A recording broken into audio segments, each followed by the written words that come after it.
Hi, my name's John and welcome to Ask JonDJones. First up, Happy New Year! Hope 2018 was a brilliant new year for you and a great time.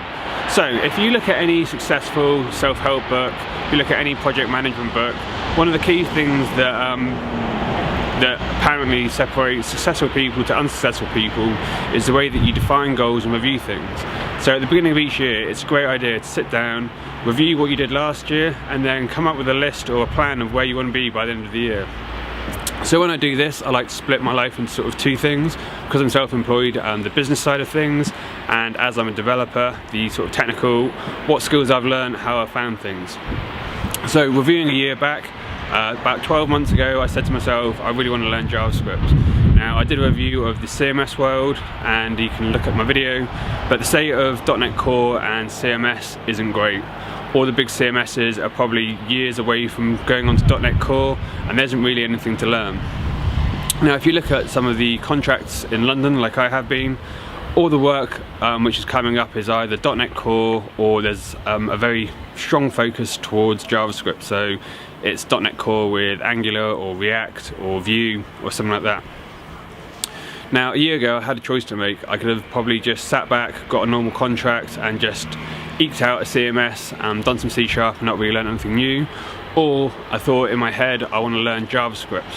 Now, because I'd only really used JavaScript with C# throughout in the different projects, I wasn't really sure what that looked like. But over the course of the year, I sort of came up with a bit of a plan, and things got rolling quite well. So in about March time, I decided that I wanted to learn React. React was the new kiddie. I looked at the contracting rates. I looked at IT contractor job watch. On there's 5,000 React jobs going in London at the moment in the last 6 months. So it seemed like something which was worth my time.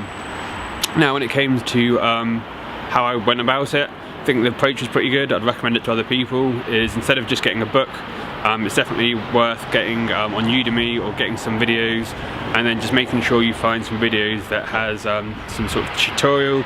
Then at the end of each tutorial you have to do some sort of coding exercise. So March time, I said to the people I worked with at the time that by the end of the year that I'd get a job being a React developer. About 2 months ago I actually got that job, so now I'm a full-time React developer, which is really good. And the way that I got there was, it was basically every day I set aside an hour in my own time to go through some videos and do some answers, do some tutorials and a bit of coding. After about 2 months, I finished, and then I went on to Node. So I did a course on Node. That was about another 2 months. After that, because there's quite a lot of changes in CSS, I did some CSS changes, advanced CSS course, and then I also started doing a bit of an Angular course. Because my career's changed a little bit, I've had not enough time to sort of finish off the Angular course. So anyone looking at this and they're thinking about changing, I'd probably say for me 2018 was one of the biggest learning curves that I've had for many a year in my career.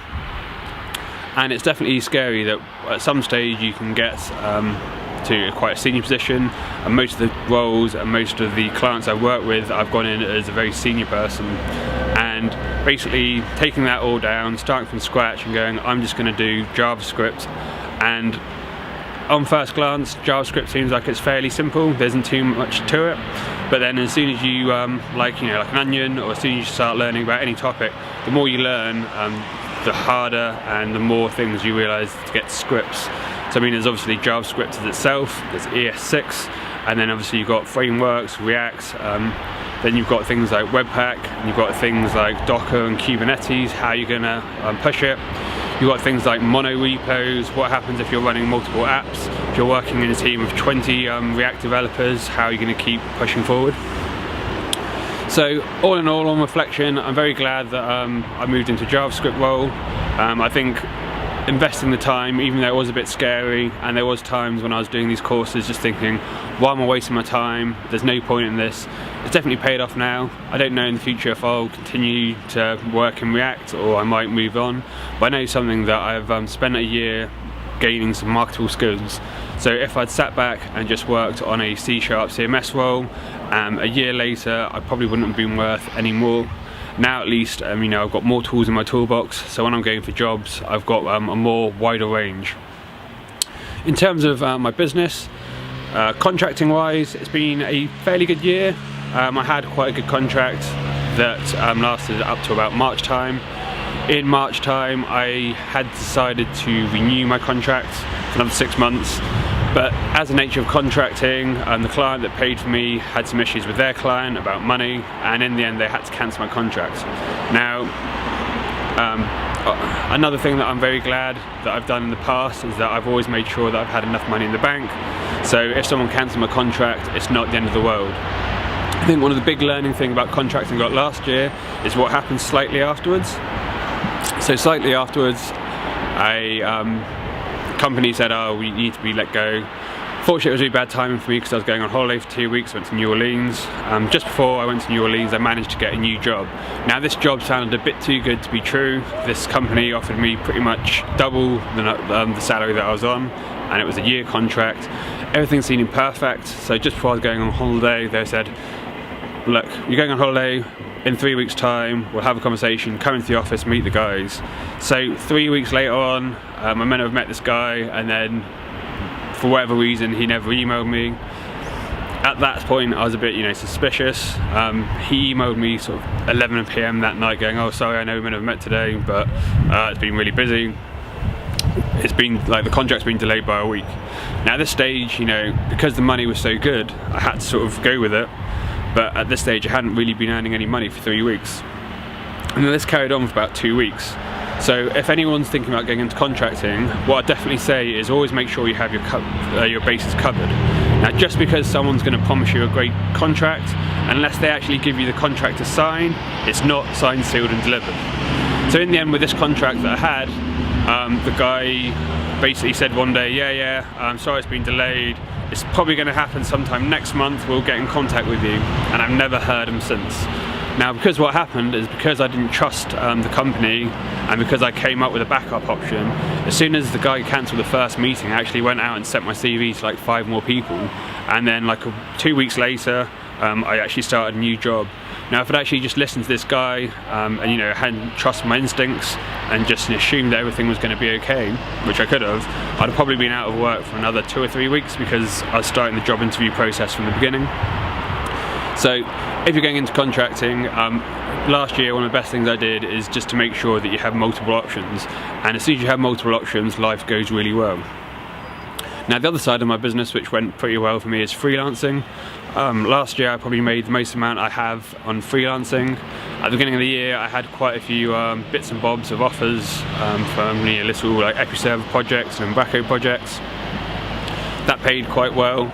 And then halfway through the year I've got like an email from a company, and they said, how much is it to reskin this Umbraco website using a theme?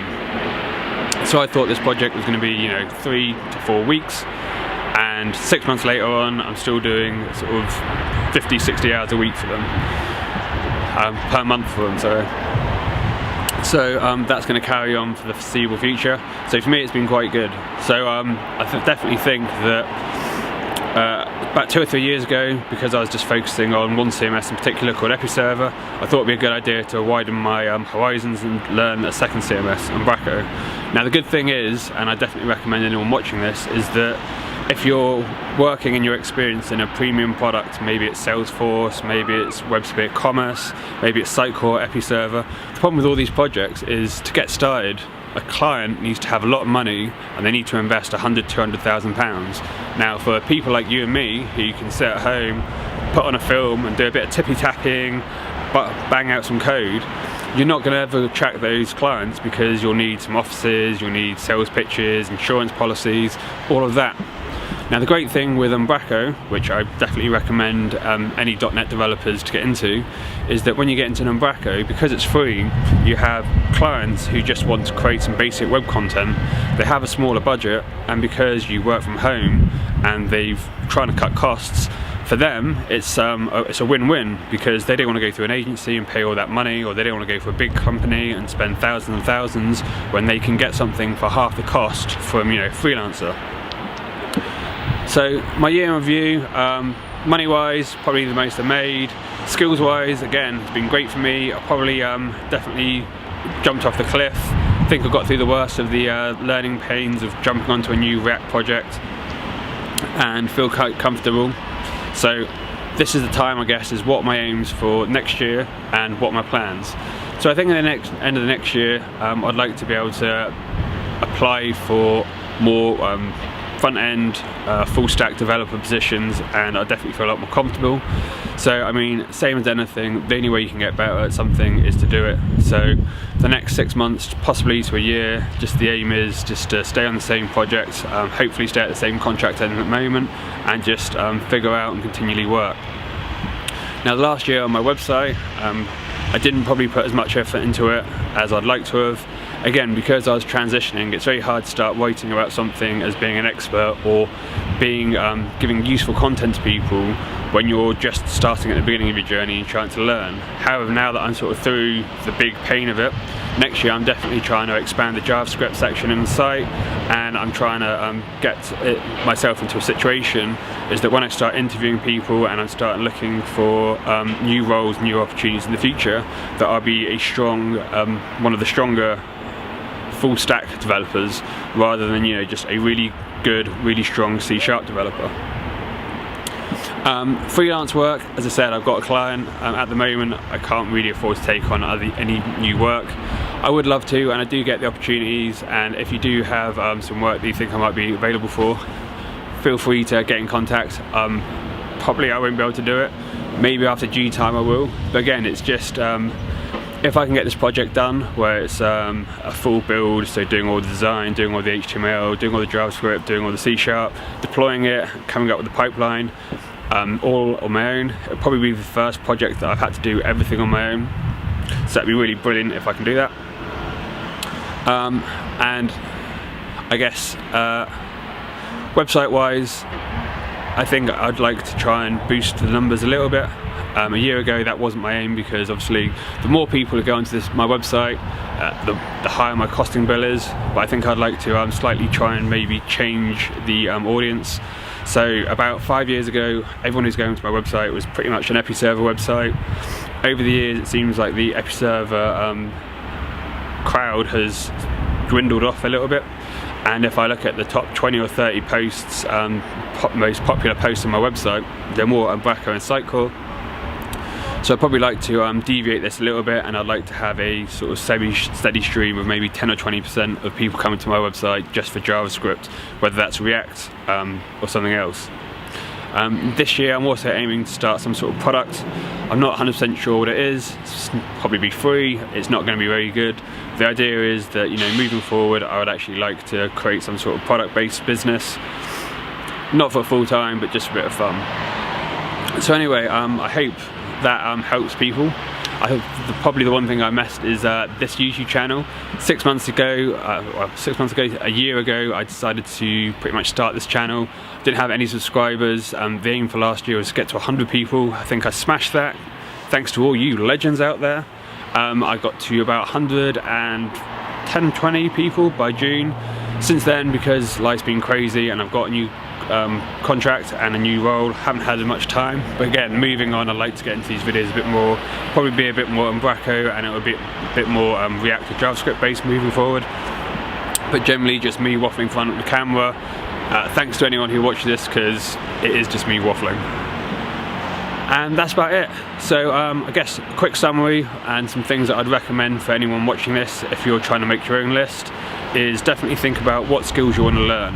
So for me, last year it was all about learning JavaScript, and learning JavaScript to a good proficiency. So if that means, you know, understanding array types, understanding, you know, some of the patterns like high order functions, stuff like that. For me, I wanted to learn a framework to a good degree, which I have with React and Node. Moving forward next year, I want to become an expert in JavaScript. So at the moment I am working in a team of about 40 or 50 JavaScript developers.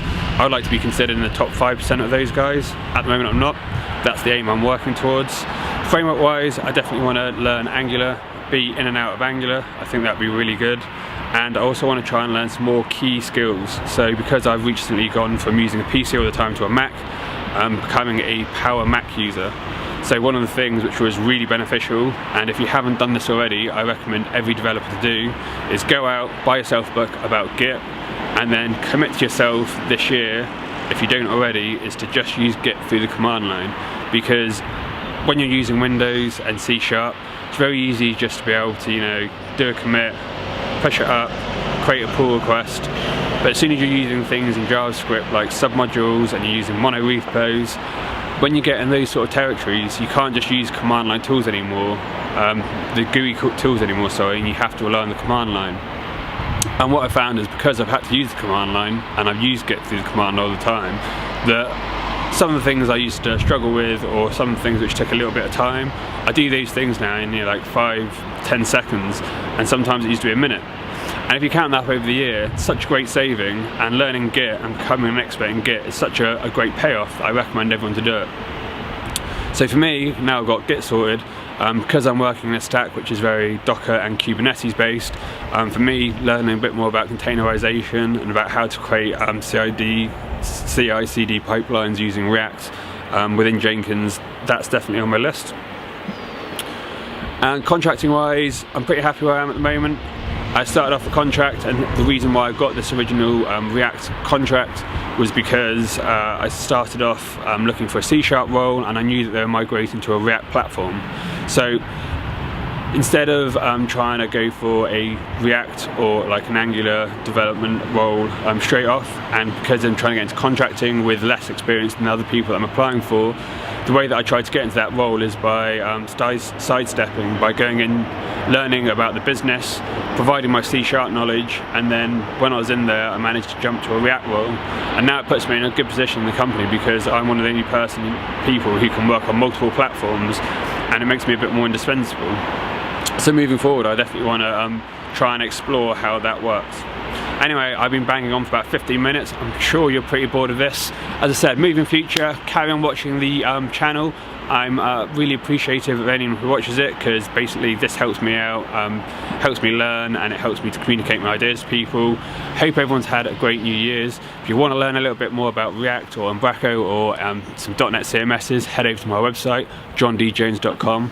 If you've got some ideas that you want me to answer, if you're not sure about how to learn React, if you don't know how to build something in Umbraco, please ask. If you leave a comment below or email me through my website, JonDJones.com, I will answer your question in one of these videos in the upcoming weeks or months. Apart from that, if you found this beneficial at all, I know it's me more ranting this week, but just hit a like. The more you like and subscribe and follow this channel, the more people see it. And again, if you want to be a legend, please follow me. I think I'm on about 180 subscribers. I don't really have any aims for next year to get to a specific number, but the more the merrier. So hope you have a great year, and I definitely recommend you spend 10 minutes today to sit down and just review where you were last year and review where you want your career to go next year, because end of the day, if you can get a new contract which is worth 50 quid more, or if you can go to your job and get, a 10k, 20k pay rise, you're going to make loads and loads of money, and it really is just a matter of figuring out where you are and figuring out where you need to be to earn some more money. So anyway, hope this is great for you. Catch you next time.